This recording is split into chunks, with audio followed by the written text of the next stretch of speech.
Raghunathpur super speciality হাসপাতালে কর্মরত ২৭ জন অস্থায়ী কর্মচারী প্রায় ৪ মাস ধরে বেতন না পেয়ে শনিবার থেকে অনির্দিষ্টকালের কর্মবিরতিতে সামিল হয়েছেন। তারা শান্তিপূর্ণভাবে সুপারের অফিসের সামনে অবস্থান বিক্ষোভে বসেন। তাদের দাবি বকেয়া বেতন মেটাতে হবে এবং পিএফ, ইএসআই, মেডিকেলের সুবিধা দিতে হবে। হাসপাতাল সূত্রে জানা গেছে, বহু বছর ধরে এই কর্মীরা রঘুনাথপুর মহকুমা ও সুপার স্পেশালিটি হাসপাতালে কাজ করছেন। যদিও এখনও পরিষেবায় বড় প্রভাব পড়েনি, তবে কর্মবিরতি চলতে থাকলে সমস্যা বাড়বে বলে আশঙ্কা। বর্তমানে 5টি এজেন্সির অধীনে থাকা কর্মীরা 3 থেকে 6 মাস পর্যন্ত বেতন পাননি বলে অভিযোগ। বিদ্যুৎ চৌধুরী, উৎপল ঘোষাল, সরস্বতী বাউরি সহ কর্মীরা জানান, সামান্য বেতনেও সংসার চালানো কঠিন হয়ে পড়েছে। বাজারে ধারও মিলছে না, অথচ তারা ঝুঁকিপূর্ণ বিভাগে কাজ করে চলেছেন কোনো সুযোগ সুবিধা ছাড়াই। কিন্তু আজ এতদিন হয়ে গেল কোনো রকম কোনো সমাধান নেই।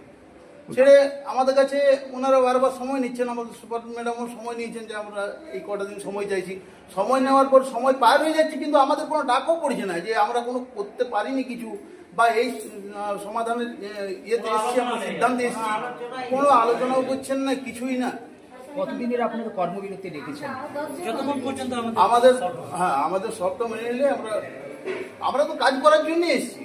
আজ 25 বছর কাজ করছি এই জায়গাটার উপর, আমাদের একটা মায়া আছে। এই হাসপাতালে কিছু ক্ষতি হোক বা মানুষ পরিষেবা না পাক, এটা আমাদের কোনোদিনই কাম্য না।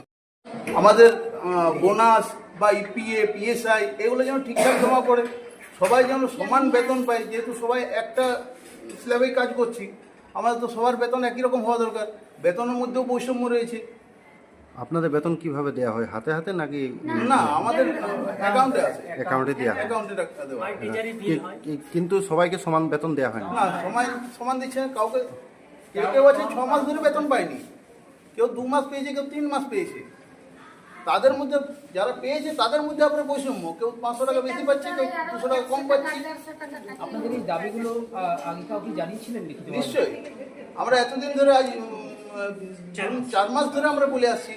আমরা সুপারিনটেন্ডেন্টকে বলেছি, আমাদের হাসপাতালে আমরা জেলাতেও গেছি সিএমওই সাহেবের কাছে, সেখানেও কথা বলে এসেছি। বারবার ওনারা আমাদেরকে আশ্বস্ত করেছেন, বলেছেন যে আমরা দেখছি যত তাড়াতাড়ি। আমরা রঘুনাথপুর মহকুমা হাসপাতালের স্টাফ, দীর্ঘ 25-26 বছর আমরা সবাই এখানে ডিউটিতে আছি। হয়তো বিভিন্নভাবে ঠিকাদার চেঞ্জ হয় প্রত্যেক বছর বা 3 বছর 5 বছর পর। আমরা কর্মচারীরা এখানেই আছি। লাস্ট যে 6 মাস নতুন ঠিকাদার সংস্থা 5টা সংস্থাতে এই আমাদের ঠিকাটা পেয়েছে। এই ছেলেগুলোকে ঠিকাতে রেখেছে ছেলেমেয়ে। 27 জন। তা এই লাস্ট 6 মাসে আমাদের কোনো বেতনের মানে সঠিক বেতন নেই। কাউকে বেশি বেতন, কাউকে কম বেতন, আবার কাউকে 2 মাসের, কাউকে 6 মাসের দেয়নি, আবার কাউকে দিয়েছে কাউকে 2 মাসের, তো কাউকে 3 মাসের। আবার এগুলোর মাঝে আবার ইপিএফ নেই, ইএসআই নেই, আমাদের না ড্রেস, না পে স্লিপ, কোনো কিচ্ছুই না। বারবার ঠিকাদার সংস্থাগুলোকে আমরা ফোন করেছি, আমাদের হসপিটাল আধিকারিক যারা তারা ফোন করেছেন, কোনো রকম কোনো সদুত্তর নেই। তারা আসবেও না, 6 মাস ধরে তারা আসেনি। এতগুলো 27 জন কর্মচারী তাদের আন্ডারে কাজ করছে, তাদের সাথে 6 মাসে একবার দেখা করেনি পর্যন্ত। কি চাইছেন এখন আপনারা? আমরা 4 মাস মাইনা কোনো পাই না, আমি সংসার আমার চলছে না। 6 মাস পেয়ে পাই না, কোনো মনে করো কোনো জিনিস আমার পাওয়া যাচ্ছে না। আমার সংসারে অশান্তি লেগেছে, আমি কেন অশান্তিটা ভোগ করবো? কিসের জন্য ভোগ করবো? আমি পেটের জন্য থাকতে ইচ্ছি না। হ্যাঁ, কিন্তু আমার পেটটা মনে করো যদি না চলো, আমি পেট দাবি দিয়ে কাজ করতে পারবো? কতদিন ধরে আপনারা কাজ করে আসছেন? আমি আগে 20 বছর কাজ করছি 30 টাকা বেতনের থেকে। হ্যাঁ, বলুন কি করবো তাইলে? কি চাইছেন এখন আপনারা? এখন আমরা বলছি আমাদের পিএফ, জিপিএফ, বোনাস ঠিকঠাক হোক। আমরা মাইনার যেমন পাই, বুড়া স্বামী কি খাওয়াবো?